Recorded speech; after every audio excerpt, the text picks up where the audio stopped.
for this month, I wanted to kind of visit about the genealogy myths and legends. We kind of touched on this a little bit last month. We were talking about how there's, certain themes that pop up in everybody's family trees and continue to, like, being related to Daniel Boone and all those kind of things. It's a real thing. We are. We're a real thing. We're related to it. But there's a lot of them. So I'm going to go through some of those. I'm going to talk about a little bit how you break down those myths, what the value of them is, and what the danger in them is, that kind of thing, so that we can all kind of cross those hurdles together. Some of these are going to be probably common in multiple people's trees here in the room. I know there's 3 or 4 of them that I had stories in my family tree that I ran into. There's a couple in my family tree that I didn't put on the presentation, so we'll go ahead and get started. Basically, the myths and legends, they're stories that kind of try to tie our ancestors sometimes to famous events and activities and locations, famous people, that kind of thing.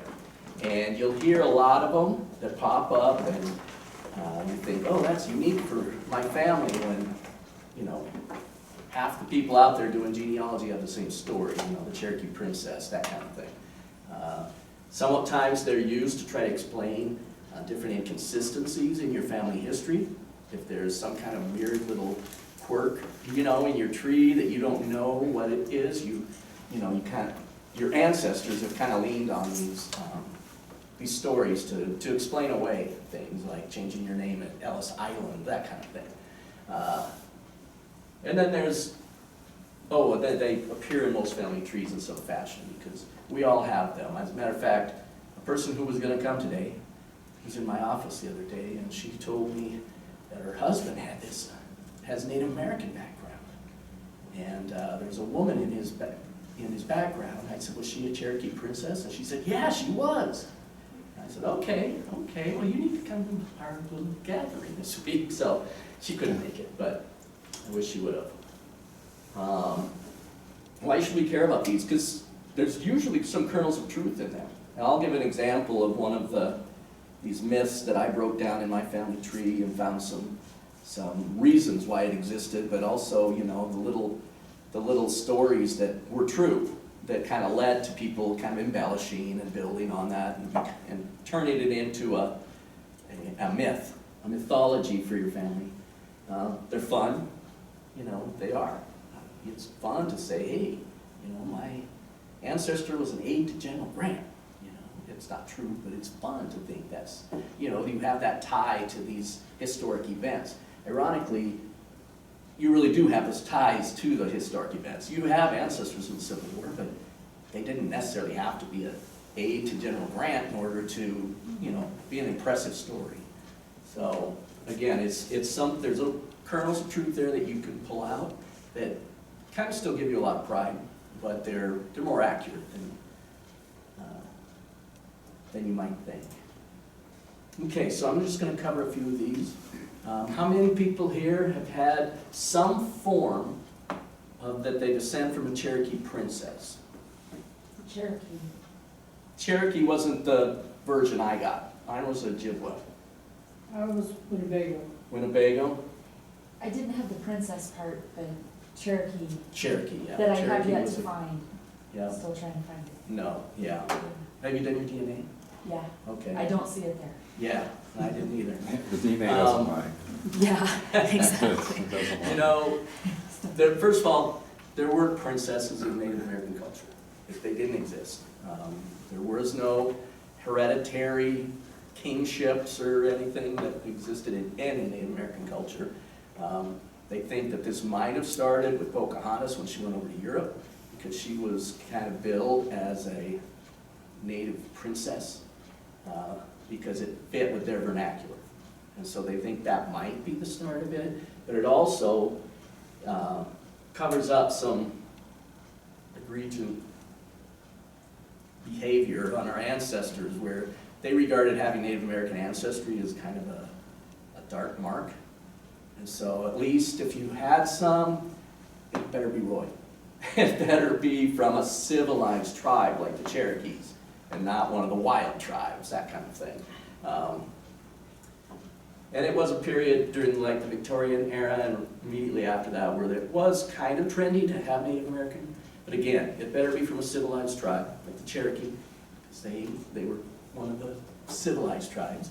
And they better be royal, because that explains a little bit better, well, you know, I have this taint in my blood, which is what people really regarded it as. So, does anybody here have a name that got changed at Ellis Island? You do? Well, my husband. Oh, your husband does? I think so. I was just, Couple back here do? What's your story? Danish roots, and I didn't know until I went to talk to Salt Lake Mhm. that they had changed. Anyway, when they came here, they were Jensens, as is South Dakota, but anyway, they were Jensens, and then found out that, no, in 1880, in Denmark, they were still doing the whole Mm-hmm. father-son Yeah. thing. And so, yeah, If you were, this gal that was working with me said, your grandmother wasn't Ingeborg Jensen, she was Ingeborg Simon's daughter. oh, yeah, What? yeah. And then, you know, that'd be my great-grandmother, or my great-great-grandmother. My great-grandmother, she wasn't Carolina Jensen, she was Carolina Sorensen is what it turned out to be. And then I had to go back and figure all this out. I still have one uncle that I haven't been able to trace yet. Right, and they were following those patronymic names, which Yeah. is kind of neat. You kind of know the dad's name before you go anywhere with it, but at the same time, Yeah, and once they hit the 1880 U.S., they quit Yes. doing it, Right. generally, yeah. Yeah, I was just shocked that that still existed anywhere in 1880. Mhm. But, Yeah, right up until they came over here, even Yeah, up to about yeah. 1900 or so, they were still doing it in early 1900s, so. Well, when it comes to Ellis Island, this myth, they believe, was used to kind of explain why families anglicized their name. And I didn't know how to spell anglicizing, so please forgive me. But it didn't, the machine didn't yell at me and underline it or anything, so I must have done okay. Yeah, because people did, they changed their names. Usually, it was not at Ellis Island. There's no documented cases where anybody had their name changed at Ellis Island by some mean government official. They had an array of interpreters speaking virtually every language you can imagine. A lot of them themselves had been immigrants through Ellis Island, or their parents had been, and they still spoke the language fluently. They understood the languages. What they did was take the names as they appeared on the ship registers, and they transcribed them over from the ship register to the paperwork, and then they did extensive interviews with the person. If it did get changed, it was because the ancestor probably changed it. They wanted to fit in there. yeah, Yes. like what I was just looking at the other day was the name Bergstrom. They came from Sweden, and on the ship log there, it was Bronmark. Or, sorry, I could see it was Bronmark before, but you're right, it was on the ship document that it was already Bergstrom. Right. So they must have chosen to do that when they, or somehow, On my wife's family, she has that Scandinavian thing too, and I've noticed that her family was doing the patronymic naming, where they kind of are Peter's son, and then Swenson, and then Larson, and you know, that kind of thing. And there's an extension on those names sometimes, of Dahl or something. yeah. And so when they got here, they dropped the patronymic and just saved Dahl. You know, and they all became Dahl in their family after that. So there were some family groups that they did carry over to, maybe Bergstrom or something was a family name of some interesting. kind. too. Yeah, because I can see where that relative that came over, it was Bronmark on the documents, and then it was Bergstrom. Bergstrom after that, yeah. Well, they probably did it themselves. They probably did. But, you know, people like to, darn government Yeah, bureaucrats are that's right. controlling our lives, that kind of Of course attitude not. jumps in on. So, be wary of those stories, because it was probably your ancestor themselves that either did it before they left their port of departure and put it on the ship's log in a certain way so that they could start over fresh, or they did it sometime after they arrived here and make sure you're looking for that. If you're looking for records from Ellis Island or some other, before that, what was it, Castle Garden, I think, before Ellis Island. And if you're looking for those, make sure you're looking for the right name, because you might have had a name change, or a change in spelling or something. I know one of my mother's families that came through, Germans from Russia, they were Schaefer, and I see about 3 different spellings, between the time they left to the time they came through Ellis Island to the time that they applied for citizenship and stuff. So just be careful about that. The 3 brothers. The 3 brothers came to America. One went north, one went south, and third went west. Usually the one that went west disappeared. Was never heard from again. Sometimes the one that went west in the story went to sea instead and disappeared. They think the reason, it's always 3, it's not 2 or 4 or anything, it's 3. But they think the reason that people might have come up with this myth was to explain why there's so many people of the same surname spread out in different parts of the country, rather than just accepting that different people came and different people settled and that kind of thing. Oftentimes they want to explain that so that they have a claim to all the different branches of a surname all over the country.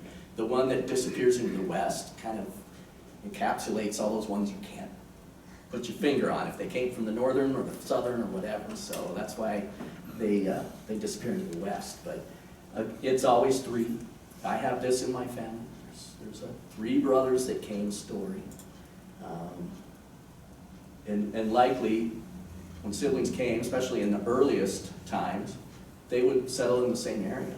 They wanted to be around people they knew. They didn't want to immediately split up and go to different wildernesses in the north and the south and the west and stuff.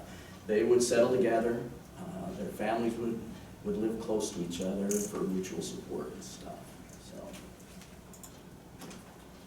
then our ancestors, A to General Washington. Does anybody have any story like this at all? It doesn't have to be General Washington. Yeah, what's yours? An ancestor crossed the Delaware with Washington. Oh, okay. He was in his boat. Yeah, was in his boat. See, that's where you got to start going, that.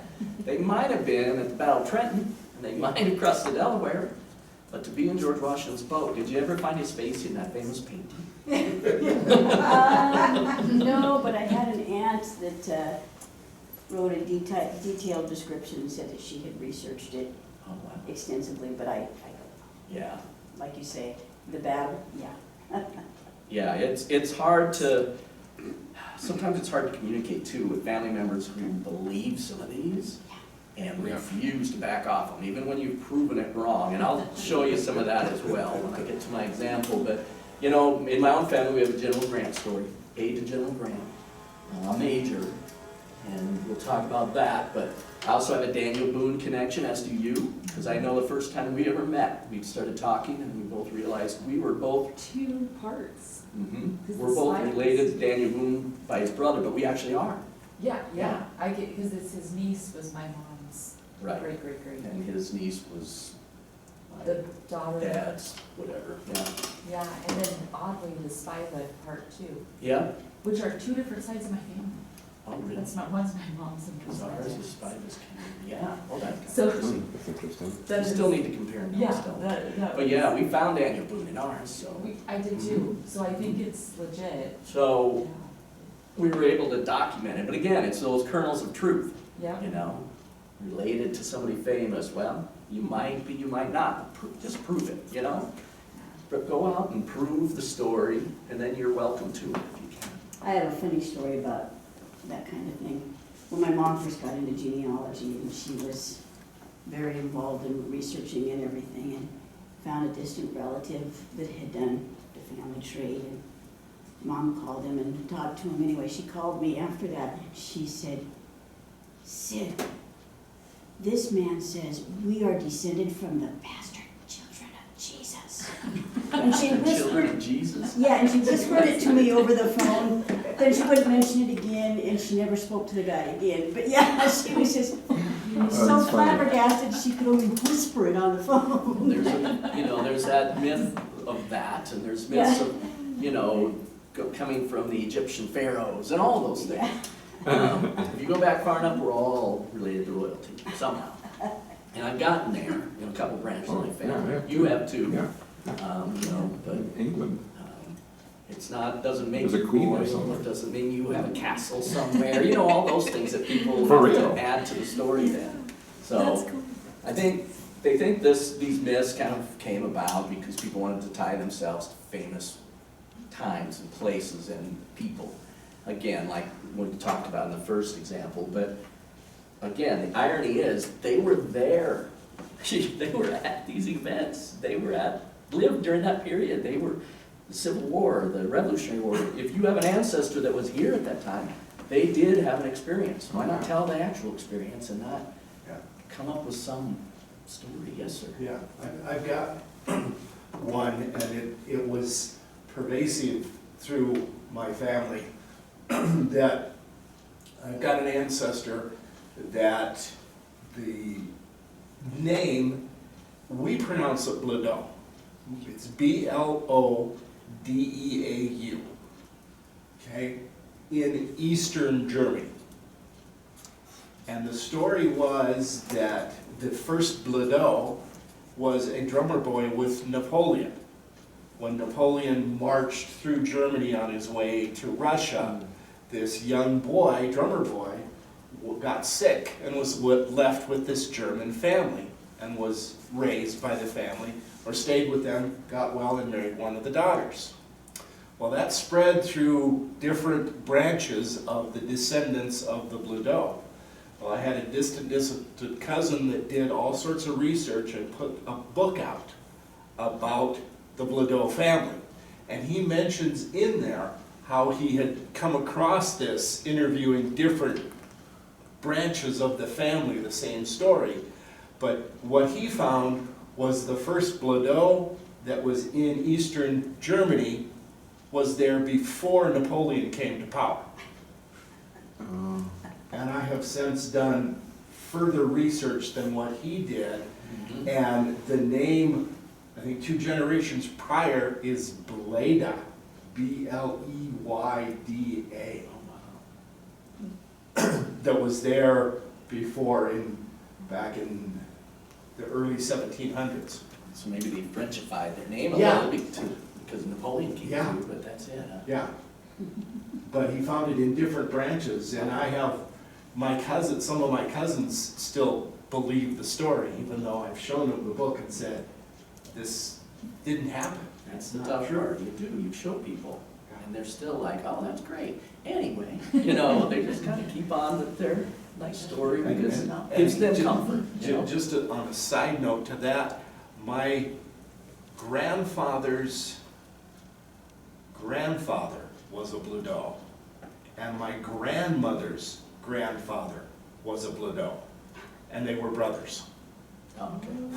So they were like The tree comes together. second cousins at Yeah, some point, probably? Yeah, and the thing is, That's they not unheard of. came from the same part of Germany, settled in the same part of Wisconsin. My grandfather came with his parents when he was a boy, and my grandmother's parents came before she was born, and settled in the same part of You Wisconsin. know, that's not all that unheard of, you No. know? People lived in Cousins. tight communities for generations, and, you know, first cousins or second cousins or something is not really taboo. No. First cousins kind of was, but especially amongst, you know, nobility and royalty and stuff, they wanted to retain that power, so they would do that a lot. Anyway, those are the myths that I kind of wanted to, oh, yeah, that's the other thing about these myths, especially the ones tying them to George Washington and, you know, Blodeau's or whatever. They're pretty easy to prove or disprove, because there's a lot of writing done on who was actually with George Washington when he crossed the Delaware, and who, you know, those kind of things. I mean, it's easy to go back and really pinpoint who the aides of George Washington were. And we'll talk a little bit about some of the methods of proving and disproving it, but it still gives people comfort to have those stories. So there's a lot more stories. I mean, let's see here. And we'll see if anybody has any of these. Oh, they found your family crest. Everybody found a family crest, haven't you? Yeah, I have too. I found several family crests. Oh, yes, yeah. Oh, yeah. My aunt did. And you gotta remember, there's family crests were assigned to a person. They weren't assigned to a family. They were an individual crest.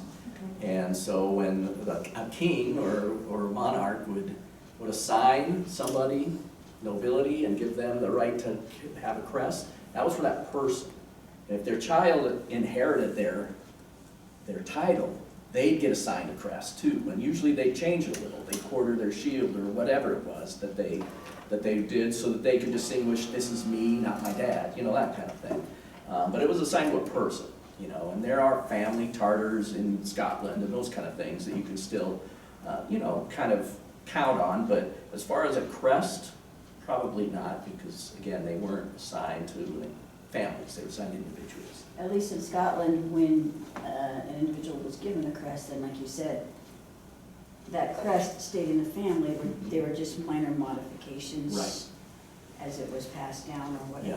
that they could do, but you can still tell when you look at a crest that this is And you can tell if it's a Campbell or a, a. you know, that kind of yeah. thing because of the colors in there and stuff. Yeah, So or the it's- symbols that are in it or Mhm. whatever, yeah.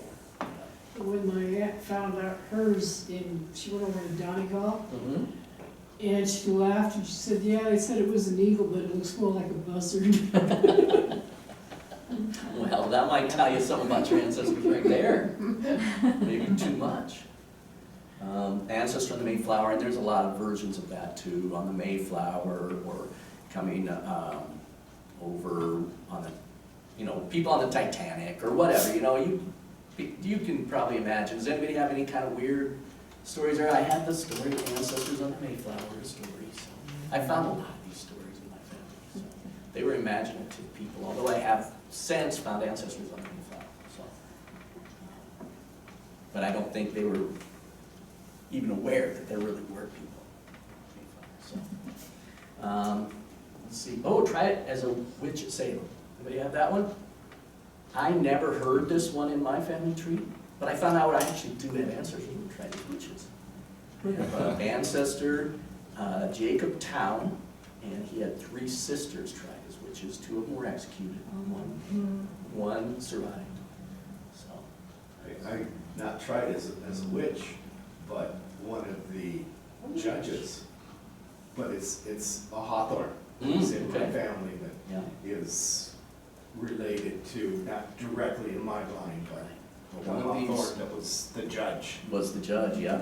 See, and this is a sister of a direct line. Yeah. So, but for me, you know, Rebecca Nurse, most people have heard of her. She's one of the more famous ones, and it was her hanging that kind of caused people to start looking at it because she was such a well-respected person. Her sister, Mary Eastie, was murdered, and then they had another sister who wasn't. She was in jail when they put an end to all of it, released her. So. Let's see, stowaway. Anybody have any stowaways? People that came over on a ship, and I think that's originally is supposed to kind of help with why they can't find information about people. Oh, they must have been a stowaway. You know? So. Courthouse burned down with all the records. I have some of those. Oh, yeah. Oh, look at it, a lot of those. Now, courthouses did get burned down in the Revolutionary War, the Civil War, that kind of thing, but it doesn't mean that all the records are gone. There are records out there. There's church records, there's duplicates of some of these records and that sort of thing. It's really a matter of going back and really digging into a community and finding out, you know, alternative repositories. Military records burned with that on fire in St. Louis, I think. Yeah, St. Louis, the branch of the National Archives, that's where we lost the 1890 census. Yeah. So it does happen, but it doesn't necessarily mean that there's no information, you just give up, you know, on that branch. It means you just have to take a different tack, you know, look at it from a different perspective. Maybe look at it from, you know, again, a church or, you know, some other source. Oh, and then I have some things here too that are kind of in the myth and legend, but they're really more misunderstandings about how people lived back in the day. Like, all our ancestors, people died young then. And I looked in my family tree, and there's a lot of really old people in there. And when you realize that child mortality was so high, almost 50% of all kids died before the age of 2. But if you lived past 10 or 12, you probably lived a pretty good, long life, barring accidents and wars and those kind of things. You would live a pretty good long life. But that child mortality really brings down the average. So people look at the average age being a lot lower. It doesn't necessarily mean that everybody was dying in their 40s and early 50s and stuff. They were probably living long lives, but they probably lost a lot of siblings along the way, because it was pretty horrific, the child mortality was. Answers is all short. No, they really weren't. I mean, they weren't as tall as today, but even Napoleon, people talk about the Napoleon complex. He was average height for his time. He was between 5'7", 5'8", I think. And that was very average height for France at that time. They weren't all short. There were tall people, short people, all kinds of people in those days as well. But they were all illiterate. That's not true. Even sometimes when you see people make their mark on documents, if it's like a will and they're very old, they might be making a mark because they don't have the capacity to sign a name anymore. There were illiterate people, but the level of that in the US particularly was much lower than it was in various parts of Europe and other parts of the world. People in the US actually had a higher literacy rate than most parts of the world, so even back into colonial times. Oh, the spelling of the name. We kind of talked about this one last time too. Ignore spelling, please. Again, there's documents I have that show an ancestor with 3 different spellings in the same document.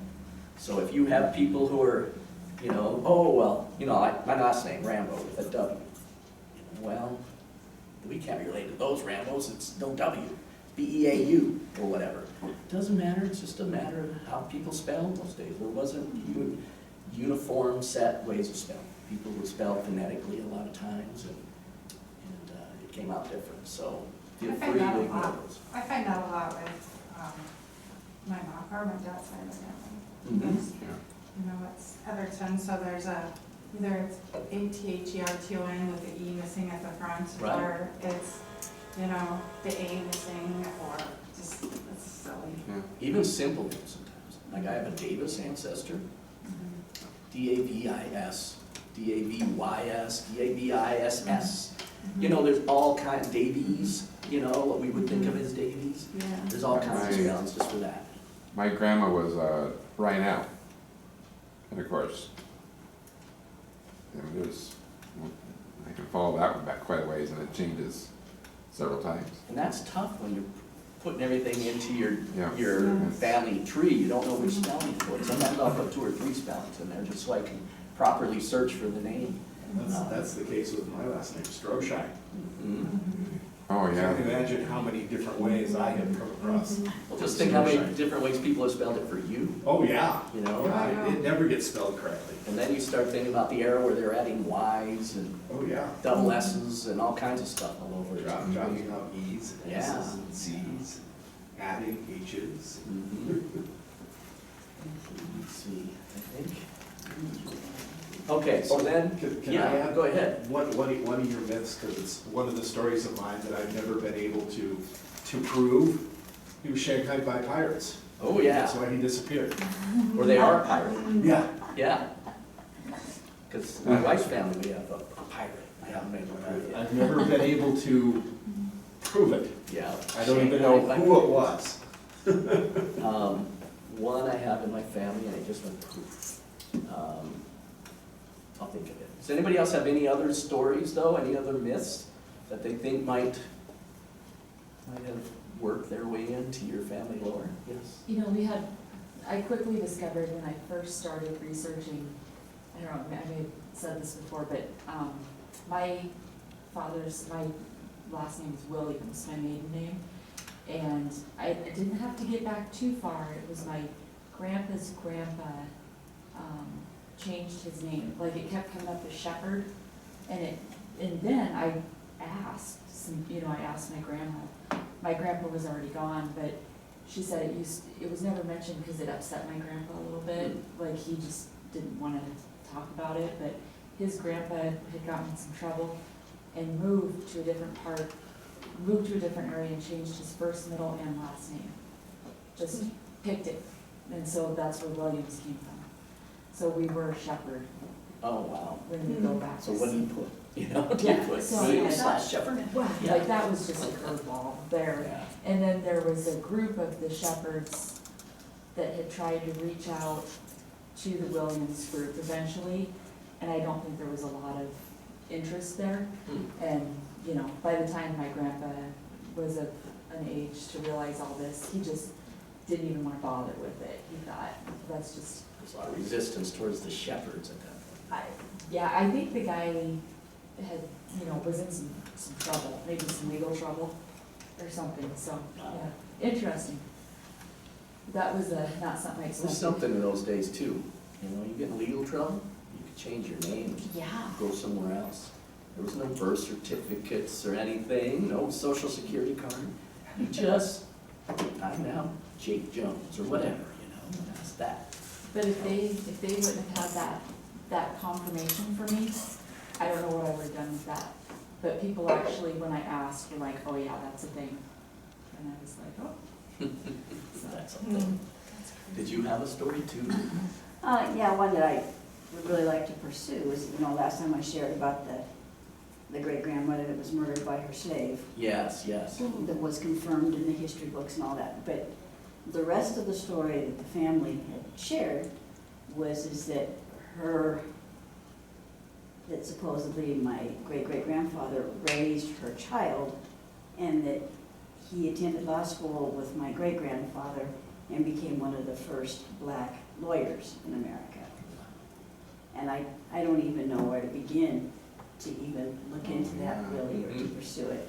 I do know, yes, speaking of the fires, that my great-grandfather's records of college were lost in a fire in Arkansas during the Civil War. They burned all the records, so we haven't been able to. University or whoever had the records, yeah. Yeah, yeah, Wow. so, but yeah. Just keep digging, at some point you'll find a reunion notice or something, you know? Something, yeah, So, yeah. Yeah. Cool. Did you have something, Joan? Yes, one of my mother's relatives, back about 3 or 4 generations, said his name was Pancake, and his girlfriend said she would not marry him with that name. And so supposedly, he took her maiden name, but I can't find that. But I have found several pancakes, and I have even found some on my heritage, you know, and have answered back, and I've asked him about that, if they had ever heard that, and he said, oh my, no, I've never heard that, but I'm gonna ask. That was the last I ever heard of him, so I don't know if he thought I was dinky or what, but anyway, there are several pancakes, and then as you go back into the Germany, they're Pannkuchen. Oh, okay, so it's still cake, but it's, Yeah. sure, it's anglicized as so pancake. I'm still thinking that they are related, but I haven't quite got them put together. That's interesting, that'll be fun for you. Yeah, it's a. We had my wife's family has a instance too where the man took the wife's maiden name as his surname, and he was a Calvert, you know, the ruling family of early Maryland. He had a falling out apparently with his family, and he took Harrison because that was his wife's maiden name. They became Harrisons. And for a while there, it was hard for me to track that, but once I found a story about him doing that, and I'm like, it all makes sense now. Yeah, like if the you can't Williams. find that, if you can't find that link, it would be very difficult. It becomes a brick wall for you at that point. Yeah. I remember my other one. Everybody familiar with the name Jane McCrae in the Revolutionary War? Jane McCrae was murdered by Native American allies of the British shortly before the Battle of Saratoga. She was an American girl, but her fiancé was a loyalist officer with an American loyalist unit. And she was going to go be with him And so they had gotten all the permissions to go through lines and all that, and they had escorts lined up. And apparently the Native American escort that was to take her from the American lines into the British compound murdered her, and scalped her and everything. And so it outraged everybody, and the whole country was up in, it traveled through all 13 colonies, and everybody was in arms about the life of Jane McCrae, and it helped recruitment for the Battle of Saratoga and everything. Well, one of my ancestors, the story is, he was the soldier assigned to guard her body that night after she had been murdered. And he had to stand by the tent and make sure nobody tried to steal the body or anything. Elijah Sweet was his name. And it's in, I find it in periodicals, and I found that there's a Jane McCrae branch of the Daughters of the American Revolution, I think, that have this story in their chronicles and everything. So I don't know, but I can't prove it or disprove it. Not yet. Someday I might. So it's just cool little stories like that. Those little snippets where it's real. Again, it ties into those historic events, you know, and that sort of thing. Okay, why are these stories important? Well, they're fun. You know, they are. I mean, look at, we're all having fun. We're telling stories about pancakes and stuff. Kind of fun. It's fun. They usually contain kernels of truth. And that's true. You know, we've all found those kernels, or even just flat out proved the story true. And I think this is something that, for me, is important, that it opens our eyes to the complexity of our ancestors' world. A lot of times, we get caught up in this, okay, they were born here, they married here, they had these kids, and then they died. And we get caught up in that, and we don't think of the depth and breadth of their life, you know, and their interests and their highs and lows and the different battles they had during their life, whether they were military or personal or whatever. And I think these kind of stories help bring that kind of understanding that these were people living full lives just like we do. They had probably meetings like this, but not genealogy, you know. It's probably like bear hunting or something. And then, of course, because they might be true. And that's I think, a really big issue that, you know, we've all identified, yeah, that actually happened. So now let's talk a little bit, how do we find the truth? You know, we have these stories, we all have them, something that we've identified. I think everybody here has kind of come up with a story today. First of all, look for the obvious errors. You know, was this person the right age to be in the Revolutionary War? Much less an officer serving with General Washington, you know, those kind of things. Were they even in that vicinity? Or were they in South Carolina in the census, you know, when the Civil War happened and they were with General Grant, you know, that kind of thing. Or the wrong timeline, you know, just when did they immigrate? When did they settle, you know, a certain area, that kind of thing. There's little clues that you can pick up, and digging into your ancestors' history deeply and really kind of identifying all those little thresholds of their life will help you determine, well, they couldn't have possibly been there because they were in California during the gold rush and they didn't get back here for 2 more years, you know, that kind of thing. And then learn what you can about that historic event in person, you know, the famous person. You know, if you think that you had an ancestor that guarded the body of Jane McCrae, find out what you can about Jane McCrae and when she was killed and why and who was there. Was she guarded by the Continental forces, or was she guarded by the British after she was murdered? You know, that changed the story quite a bit. She was guarded by the Continental forces, but I don't know if it was him. But, you know, really dig into those events and break them down and look at each individual element of the story itself. Because breaking down the story, I mean, if you're looking for an ancestor who was in the Revolutionary War and served, or was across the Delaware with Washington, start breaking down, okay, they were in the Revolutionary War. Can I identify that? Yes or no? Where did they serve? Identify that. What would their tie to General Washington have been? What kind of job did they have in the military? Were they at the Battle of Trenton? You know, you can break apart every single line of that myth and then dig into it, dig into each word of it if you need to, and really kind of find out what the basic elements of the story are and verify them. And then you can look for primary sources. You know, if your ancestors supposed to be in the Revolutionary War, there's probably record of them, and payroll records and those kind of things. We can't just accept, they were in the Revolutionary War. We have to say, okay, here's a record that says, yes, they were in and they got paid for 3 months service in 1877. So they could have been at that blank battle. Oh, I was going to give an example now. I wasn't ready for that slide to pop up. This is my ancestor. I'm going to use a couple of examples here from my tree. Hopefully they'll be something relevant that you guys can tie to in yours. This is my ancestor, Hugh Caton. He born in Ireland in the late 1820s, came to the U.S. in 1840, just before the potato famine, and was served in the Civil War, and then died in South Dakota in 1900.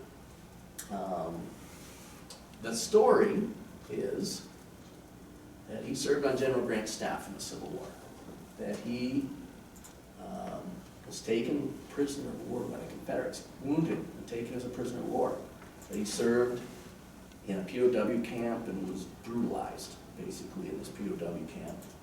And that after he got released from the POW camp toward the end of the war, he couldn't remember anything. He was physically a wreck, and he kind of wandered for a long time before it all came back to him enough that he could return home. But he never quite regained his health back, and was always kind of feeble and sick, you know, very sickly all the time. Well, I broke down all the elements of that story. Because again, Civil War service, rank, you know, could they serve on the staff of General Grant? Was their unit ever tied to General Grant, or close? Are there any records of service, you know, or being taken prisoner, all those kind of things? I broke it all down, and this is what I came up with. This is him again, post-war, probably early 1870s. And it's reality. He served as a private, he was in the Civil War, served as a private in the 9th New York Heavy Artillery. Not a unit or rank that would necessarily lend itself to being an aide to General Grant. He did spend much of his service time in the hospital. He was wounded at the Wilderness, down in the Wilderness at one point, but then also got gout and dysentery and was discharged months later for dysentery and gout. Which, you know, dysentery killed more people than bullets did in the Civil War, so it was a serious deal. And then he went home and resumed a normal life. So you start wondering, well, wait a minute, what happened? Where did this story come from? This is my grandmother's, well, he's my third great-grandfather. He's my grandmother's great-grandfather. So I started digging, and I first of all, I broke all this down. And I was able to prove this is who he was, this is the unit he served in. And I told my grandma, hey, I found him.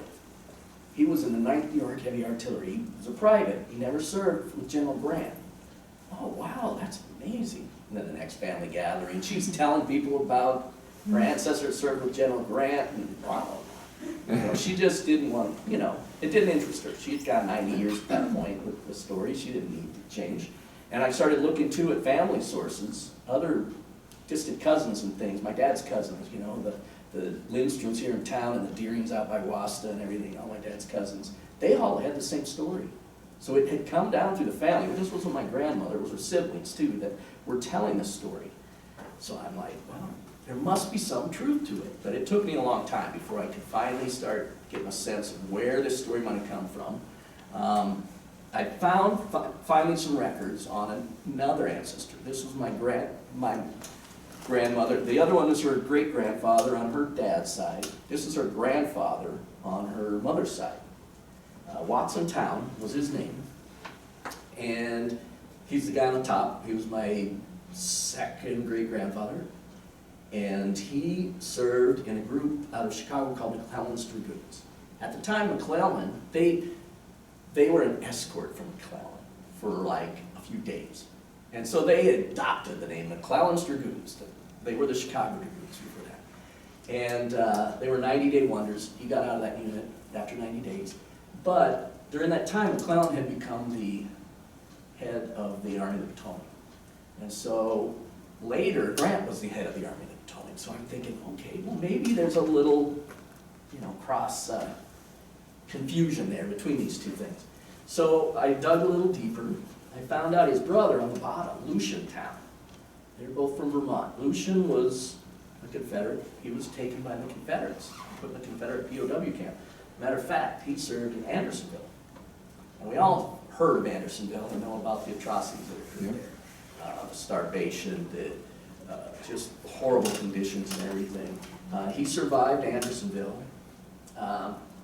And you can see how thin and gaunt he is there in the picture. That's after the war. And I have other pictures of him that are pretty awful as well. But he never fully regained his health.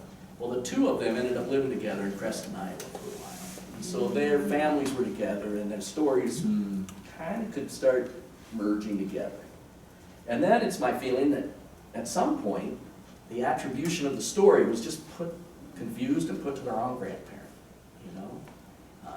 And maybe instead of McClellan, it became Grant, and instead of this grandpa, it became that grandpa and everything. That's as near as I can tell. I'm never going to go back and talk to anybody and find out, how did you confuse this story? But to me, this is a logical way. I was able to prove, yes, these ancestors did serve in the Civil War. Yes, they were in these particular units. But no, none of them ever worked for General Grant, and none of them ever, one particular ancestor never was in the POW camp or any of that stuff. So I was able to kind of come to the truth behind the matter, at least as near as I can. So, does anybody have any stories or experiences like that where you were able to kind of break things down and go through stuff? Because I'll kind of show you too how I managed to find some of this information. So, what is this? Oh, and then I kind of went through my checklist, because I had broken down. Did he served in the war? Yeah. What unit? Wrong unit. I don't need to sit here and say, well, this unit was here and that unit was there and wrong. It was the wrong unit. His rank, he was a private. Doesn't fit. He's not going to be on a commanding general staff as a private, not his personal staff. Was he injured? Yeah, he was injured. And was he a POW? No. That ancestor was not a POW. Did he suffer from his imprisonment? No, he didn't. He wasn't ever a prisoner. He had gout and dysentery, and he limped home. So, again, look for the sources and the details of those family stories. You've got all the details that you need. You just need to try to match them up to the stories that you have in your family history. And find out where it fits and how it fits. And sometimes, and it might take years, and I'll show you why it took me so long to figure out why it took me so long to get there. Matter of fact, I'll do that right now. Let me show you a couple things here. I found, after I had already identified my Hugh Caton, the one that the myth was about, after I identified his unit and stuff, I started doing some research on Watson Town, my ancestor who was a judge in Bellingham, Nebraska in the 1890s and early 1900s. And I found this information. This was in his obituary, but then I found it in a couple of books that were about distinguished Civil War veterans in Nebraska, that kind of thing. And it was always the same stories with the same details. That he was trading with the Chippewa Indians in the Red River Valley in the 1850s and all this stuff. Just some amazing story, but then I got thinking, well, was this secondhand stuff that they got from his widow after his death? Was it something that happened while he was still alive and he recorded it? I did find one version of the story that was in one of those veterans' books from Nebraska that was before he died. So I started thinking, okay, well, this is something that was chronicled during his lifetime. So I'm hoping that it was first person, and a primary source at that point. So I did a little checking and had this information. A couple years later, after my grandmother dies, I'm looking through some paperwork and I find this stuff. It's 12 pages of handwritten notes that are pretty much verbatim the story that's in all the obituary and all that stuff. And it's in his handwriting, except a few little notes, like here on the very top. Mother was 12 years younger, where she was born, that kind of stuff. There's 2 or 3 little spots like that where there's little notes in different handwriting, so I'm guessing that was my great-grandmother, his daughter. But it's basically the same story, and it's in his handwriting. So now I'm saying, okay, this is first-person primary information that we have from his life, and it's what appears in his obituary and everything. So it's helpful. I mean, there's even one spot where he talks about starting a cattle ranch in 1870 in Nebraska, and somebody wrote in the margin, with Buffalo Bill Cody. You know, that's the one thing I still can't prove. You know, again, you're tying it to somebody famous, and but he's there in long pages of what he did in the Civil War Wow. and stuff. That is so cool. And it's amazing to dig through it, and then he goes Yeah, on it and is. works for the That's- railroad, it is. It's very hauling cool. stuff between the gold Well, at least camps for in you and I. Colorado and the, Yeah. where they're building Sure, Union that's Pacific sure a kid today Railroad. could read it. All kinds of stuff. This guy lived quite a life. Oh, here, There. with Buffalo Bill Cody, right there. And I don't think that's his handwriting, because this B is different than Yeah, this but B it looks different. in his handwriting. And that's not the same. And this C is just a real basic C. His C has a little loop on it, and everything he writes is just a little different than that handwriting. So I think his daughter went through and added little embellishments to the story, or maybe it was actual things he had told her. You don't know. Well, I decided, okay, I need to find out how much of this I can document. So first thing I did was I broke it all down. And I added in anything I knew about him. I built a timeline for him. I've done this for several of my ancestors. I built a timeline. After I had this one, this was my favorite one, but the timelines for a lot of my other ancestors are much shorter. But I knew when he was born. And then I took the stories out of that, and like he had said, he secured a common school education, is devoted to hard farm work when he wasn't in school, that kind of stuff. Tried to serve his life for a year, left for the West. So I went through and I broke everything down as close as I could. He said in the fall 1856 he was in Iowa and had chills and a fever. In 58 he returned to Chicago. Here's where he was trading with the Indians. Here's buffalo hunting with the Red River half-breeds. And, you know, there was all kinds of stuff. Civil War, everything. Well, that was great. That helped me a lot to be able to break it down and really see what he did. Some of these things I didn't have dates for. They were just listed in one line of that handwritten note. He was ordered to Batesville, Arkansas, transferred to quartermaster department and stuff. Well, then I decided, I'm going to take that one step further because I'm me and I have to obsess with stuff. So I took the timeline, I'd saved a copy of it because I wanted to keep my original clean timeline. But then I started adding things. So red things are things that I put in just kind of to try to explain what might be going on. And anything in blue is outside documentation that I added. And you can see there it starts getting, this thing's 17 pages long. So I started finding a lot of information. This is where he landed in Chicago and commenced work for a commission house. Well, his brother, from town, went to Iowa that year and arrived in Shell Rock, Iowa. Well, then he talks about he had chills and fever. It was quite prevalent in Iowa in those days. Here's a story from a doctor that visited Shell Rock, Iowa at that time and was treating people for chills and fever that he found. Anyway, I kept doing that. He went to St. Paul, Minnesota and was with the government survey in 1858. Minnesota became a state in 1858. So it makes sense that they would have been doing a lot of surveying and he would have, hired on to help with some of that. So I was able to, again, go through, here's where he ends up in Pembina, Dakota, which is up by Sisseton area. He was my first ancestor that actually was in South Dakota, 1859. And he waited for them to build the steamboat Ann's Northrop, and then floated to the Red River, up the Red River in the north, and went to Lake Winnipeg in the British possessions. Well, I found a whole story about a guy dragging wagon loads of boat parts over and rebuilding Nan's Northrop and taking some passengers and going up to, Lake Winnipeg. So I was able to verify a lot of the details. And like I said, this is really extensive. I found things about the war. I found things about battles he took part in, Battle of Springfield and things. This is when he first got out as a 90-day wonder, when, they were still doing the 90-day enlistments at the beginning of the war. Different units he served with and stuff. Anyway, this was really helpful to me, because I was able to go through that and look at his obituary, his story, and say, yes, I can verify these things. I can verify that he had cattle in Nebraska in 1870. I still can't tie him to Buffalo Bill Cody, That's one of those myths.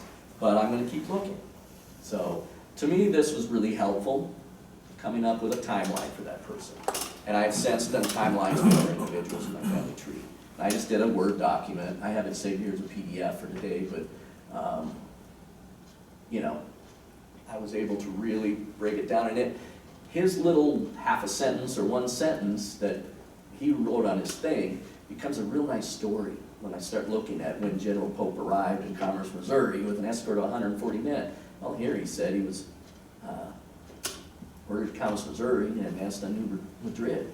And that he was, where is it? So where did you find, like you said, you took the sentences from his story, and then did you just Google it, or how did you find? Mostly Google. Oh, yeah. If he said he was at the Battle of Springfield, I Googled the Battle of Springfield, and yeah, his unit that he said he was there with, White's Prairie Scouts, participated in the Battle of Springfield.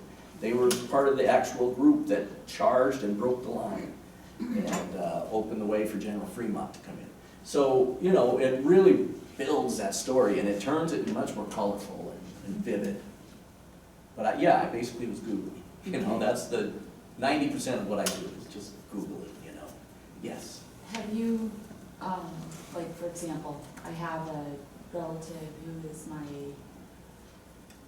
she would be my great-grandma, I think. I just hit a brick wall completely. And have you had to, I'm kind of at a point where I'm gonna have to really start reaching out to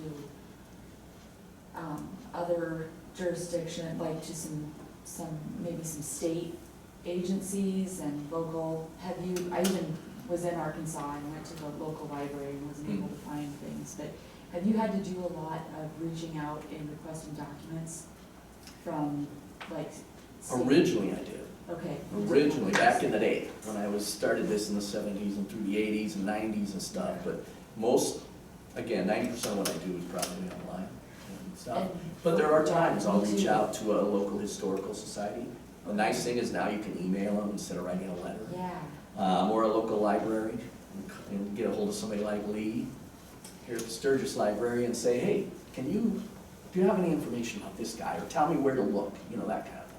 Because I'll find on Ancestry a lot where there'll be a listing of a document, an index, but the document itself is not included. It just tells you what page and volume it's in, yeah. And I'm like, oh, great, that's exactly what I need, is to see their death certificate, right? But it only tells me what book and page it's on. So I feel like then I can take that and go and contact that agency, hopefully.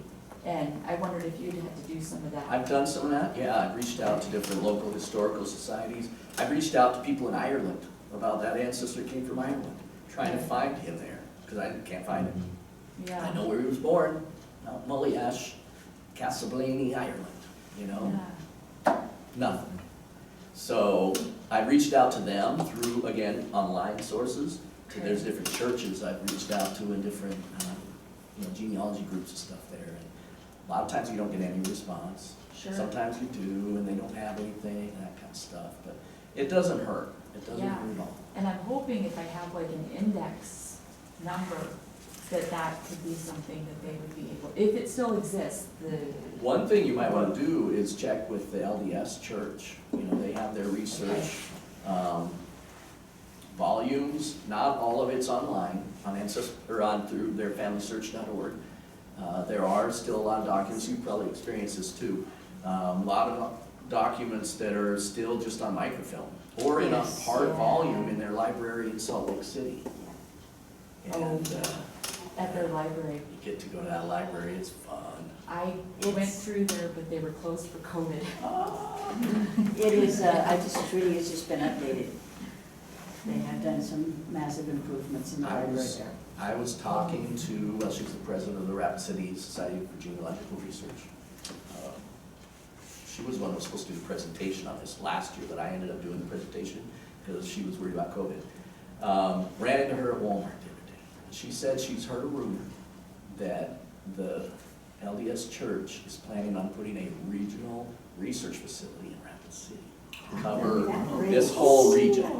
Yeah. That would be amazing. I'm sure it's years away, but she heard that rumor that they're looking at it, That which would be really cool. But even now, they have a lot of records there on microfilm and stuff that you can go in and look at. They also have a lot of, Where at now? In Salt Lake? no, in Rapid City, Rapid. Oh, in Rapid? Oh, at okay. the Mormon church there. It's Really? kind of near, it's right in front of the Canyon Lake Senior Center, just down from Susan and Right. I did Camp not know Rapid. that. Is it more things though in this region? Not particularly. No, it's everywhere. It's It's everywhere? for everywhere. It's their access to the Mormon records in Salt Lake. Right. And even if they don't, if you find something in researching there that is on microfilm, Okay. if they don't have it, they can order it from Salt Lake. Okay. But it's basically a mini version of what Yeah. our library in Salt Lake. And yeah, and Wow, I that's did not know exactly that. right. They have like a list of all the things that have pertaining to this community. And you can order that microfilm in to look at it. Okay. And they'll send it to the local office, if it's not online already. And so, there's always more and more of it online, but not all of it, by a long shot. I mean, that library is huge. It's just a ton of stuff.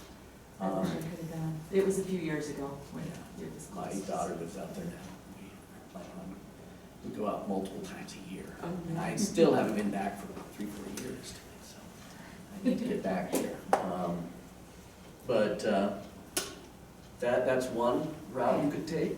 Again, going online and finding out, if there's a particular church or library or genealogical society or something you could communicate with. Usually there'll be a fee, so be That's ready for good. that. Yeah. They might charge you $20 to look things up, or $100 to, if it's an extensive thing, or whatever. Sure. So there are fees sometimes, and we've done that here. We'll have people contact the Historical Society and they'll say, well, what can we pay? And I'll usually just say, just a donation to the Historical Society, or something. Yeah. So, I don't know what the library does, if you guys just do it for free. Well, we have it in our policy that we have a charge of Right. $5 or something like that, but since I've been here, there's Same with been the no- State Historical there's been no Society. charge. I've reached out to State Historical Society for things like that, to find out documents and stuff. And they found them and mailed them to me, and then I pay them a fee, there's a research fee as well as, fee for postage of documents, printing and all that stuff. Richard, did you? have Yeah, something? I was just gonna mention that story that was told, and then the little notations. You do have to watch when it's other people, see other notating, or other people telling the story, like you Yeah. even said about some of your relatives, because I did come across a story about how there was Native American blood in our family. Okay, But I did my DNA, there's no Native American blood. So you just have to, most of us have that. if it's not the actual person telling the story, Yeah. you gotta put a big question mark by it. It's here, it's secondhand. If it's secondhand, Secondhand it's a clue. it's a clue, right, yeah, it is. It's I a have clue. a expression that I like, it's, history is where art and science come together. Yeah, Because you've got facts, you've got the science end of it, the research, you really follow the scientific method. You have to prove everything. But then there's the creative side of it, where you get to spin it into a tale of somebody's life and that kind of thing, which is really cool. So, I think that's why history appeals to so many people, because it touches pushes all those buttons for people, whether they're into more of the technical side or the romantic side of life. So, yeah, you're right. Yeah. Watch your you sources. gotta watch, you gotta watch. Double check everything, make sure you're verifying sort of records. Because if I hadn't had my DNA, I'd have dove down the rabbit hole. Right.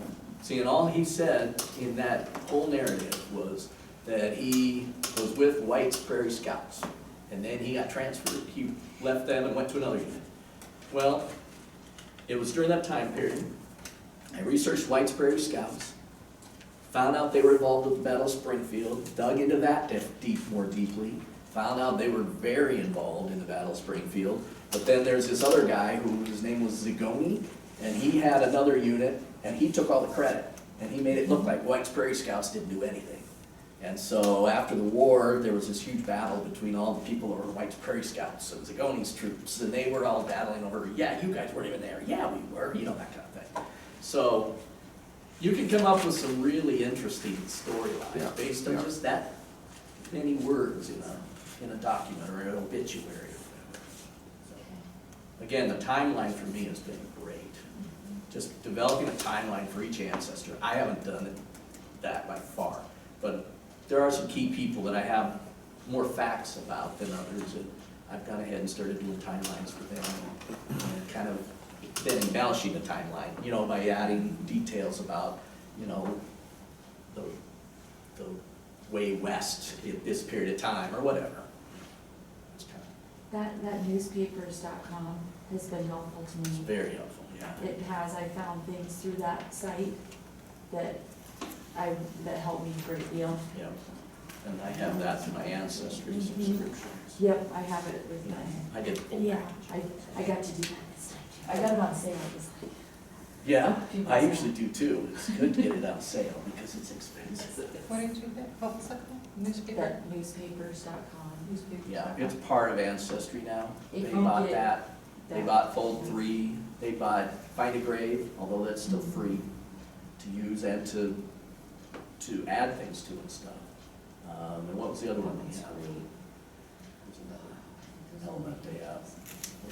Ancestry, newspapers, anyway. Yeah, they've got a lot of those now, and it's all paid service. Because it's too bad to pay for it all separately. I did that for a long time, but I'm glad it's a part of the ancestry. The thing I've been doing this week, because I've never really not working on this, the thing I've been doing this week is going into Find a Grave and finding this ancestor, and then finding all their kids, if I can, all the ones I can on Find a Grave. And they're usually not tied back to that ancestor's grave. So then I've gone in and given call it a correction or something to correct the record, and it sends a notice that you think this kid should be tied to these parents. And I've been doing that. I've been going through and adding kids and sending them off, and most of them come right back. Then people accept your correction. And, you know, I kind of building that network between all the different graves that were in different places. And they're all the same family and stuff. So trying to help. You know, it's helping other people more than it's helping me. But at the same time, it's making sure that those sources are valid and extensive so that it helps the whole genealogy community. Anyway, our lessons here: don't accept myths as fact without research. Again, they're awesome. But make sure you are researching. Don't completely discount the myth either without research. There's truths to some of these, and some of them are completely true. And that's fun. You can actually do that. Look for details in a story, and just ignore the overriding message being made. You know, Cherokee princess. Well, there aren't any princesses, but don't just ignore that part and say, okay, why does my family have a story about Native American heritage on this branch? And start looking for that. Don't worry about the princess part. You know, we know that doesn't exist, but it doesn't mean the story doesn't have some thread that you need to follow. Again, look for those disqualifying details: the location, their age, their ability. You know, if they're not a blacksmith, but they were a blacksmith for General Washington, probably not. You know, break down facts of the ancestor's life. That's kind of that timeline thing that I showed you from that I've done. And then take pride in the truth you uncover. My grandmother never would accept. You know, I mean, her great grandfather did serve in the Civil War. and he was in battles, and he was injured, and he ended up getting discharged for illness and stuff. That's a great story, you know?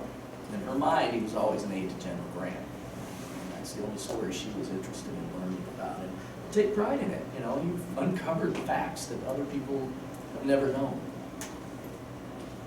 And then celebrate your family's ties to the historic events of people. These people live full, rich lives, and they need to be celebrated for that, you know? Build out that narrative so it goes beyond just, you know, birth date, marriage date, death date. These are their kids. Those are the basis of building a family tree, and those need to be there. But the story can be so much more, and so colorful. Please reach out and do that with your ancestors, because they deserve it. Anyway, then I just have discussions. Is there any other things that anybody wanted to share about their experiences with myths or their research issues or anything? Nobody has anything? Yeah. Well, like Richard said tonight, you got the Native American ancestry myth. Just have your DNA done. Yeah. Yeah. Yeah, so helpful. I was watching a neat YouTube video about that. There's, again, I'm obsessed with this stuff, so I follow a couple YouTubers that do all kinds of stories. One of them works for Ancestry and does all these different videos about it. One just does, she's like the barefooted genealogist or something. And she was saying that, you know, she was talking about DNA and how far back you can actually rely on DNA. And they were talking about probably to your about 5th great-grandparents or so. That is getting down there where it's so many microns of DNA and it's starting to get a little iffy.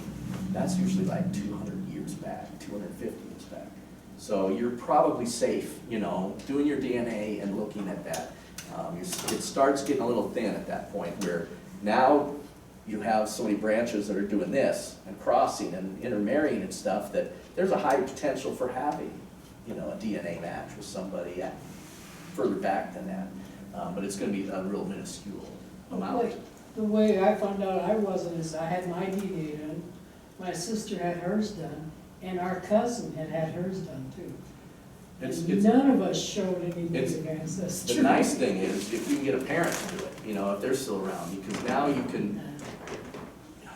you only get 50% of your parent's DNA from each parent. I mean, you're 50% of each parent. And you might have a different 50% than your sibling. Yeah. Okay, so they have 100% dad, there's 100% mom. You might get this portion of moms, this half, and this half of dads. They might get the middle half of dads and the left half of moms. And your DNA isn't going to show as absolute symmetry. You know, it's gonna, Yeah, there's gonna be differences. The three of us showing none, you know, Mhm. that's, Yeah. See, and my wife has this one little speck in her DNA that's from Ecuador, Native American from Ecuador. Everything else, all her other Native American blood is from, you know, either Mexico region or the Western US. And just one speck from Ecuador. Well, then my son doesn't have any. My daughter does. She has this one even smaller speck from Ecuador. But my son, it doesn't even show up. So now his kids aren't going to have that. So there's different, DNA is awesome, and it is a great tool, Yeah, but it's yeah. it's not going to do everything as far as identifying who your ancestors were and where they were from. Yeah. Because even when I just started going through the family tree through Ancestry, and eventually I found that I had some ancestry from South Africa. Now, if I had done my DNA, I would say, well, I had descendants from South Africa. But you keep going back far enough, and they had migrated from Europe. Yeah. You know, even there's some of my ancestry came from Russia. But you go back far enough, it was actually from Germany. Yeah. And those people in South Africa that are matching with you doesn't necessarily mean they're African. That's They're right. probably Europeans that stayed Right, there. well, and you it know? was South Africa, so that Yeah. was very, where you had apartheid and In fact, there's a name in there, who was the guy that headed up the apartheid movement? Down there, his name comes up in my Oh, ancestry. really? What was his name? I'll have to go back and look at it now, but yeah, so it's It's gonna bug you now. yeah. It's been a while since I I had a- looked at it. Professional genealogist tell a cousin that DNA is like a pot of stew. And what you get in your bowl isn't necessarily what, Mhm. because this cousin was upset because she and my husband didn't match up on some things. And he said, no, what's in your bowl is not what's in his bowl. Yeah. You might It get all more came from the carrots than they same did, pot, yeah. Yeah, but not the same stuff, so. Yeah, but it is, I mean, it's a huge breakthrough in research too, but it's not an absolute, roadmap that you can. Yeah. You know, the crest thing was the huge thing, and they brought this thing with it recently, so that's why I was like, Yeah. okay. I didn't know that was per person. That's It is, cool. but it carries over, like, Change. I'm a Crawford, Okay, and we do a lot of Highland Games. okay. And we plan Crawford tent for the Highland Games. And because a famous Crawford, well, he wasn't famous in other words, but, oh shoot. The Abbey at the bottom of the Royal Mile, I can't even remember what it's called now. Anyway, it was built by this king because this Crawford had shot a rogue deer, red stag, was attacking the king or going towards the king and his horse. And this Crawford shot the deer with an arrow and killed the deer. Well, they built an abbey on the site. They declared it an act of God. And so the Crawford crest has the stag with a cross in the center of the crest. Well, apparently that was a big deal. So as people have gone on and there are various ones, and there's a branch of Crawfords where they don't use the stag at all. Most do. So, but we do use that Crawford shield as a symbol for our clan tent, because it's one that Crawfords are familiar with the world It's around. no, Yeah. yeah, So, that's cool. that it's not that it was theirs and it's obsolete. Right. And we can go into Stirling Castle and you can see that Crawford shield up on the wall with the hundreds of shields that are up there and stuff, but, That's really cool. And Yeah. it is a family designation. yes, yeah. The crest Right. itself, maybe particularly the extended thing beyond just the shield with the Right, stag's head with the cross. Then there's other embellishments that go all around it, and those Right. are all specific to a person, yeah. yeah. But family groups often have, symbols like that they keep. Right, yeah. Kind of like in Game of Thrones, they've got all their family with the lion, all that stuff, so. Yeah, I know when I was going, when I got to where I was going into England and Ancestry there's all kinds of, Oh, yeah, stuff like Crests. that. It seems like it gets. and some of them are very similar. I mean, you're right, Yeah. there are some. Yeah, of them there's some good strong ties, and then, Yeah, yeah, and if you look into the history of the crests, that, traditionally, different symbols mean different things, and it goes sure. across all crests, so, or at least in the British Isles, I don't know about other places. Yeah. Pretty much, yeah, Let's throughout go the through Western there. Europe, at least. Yeah, There were some differences, I think, in Spain and that area, and how Yeah. they did it, but for the most part, it was fairly consistent.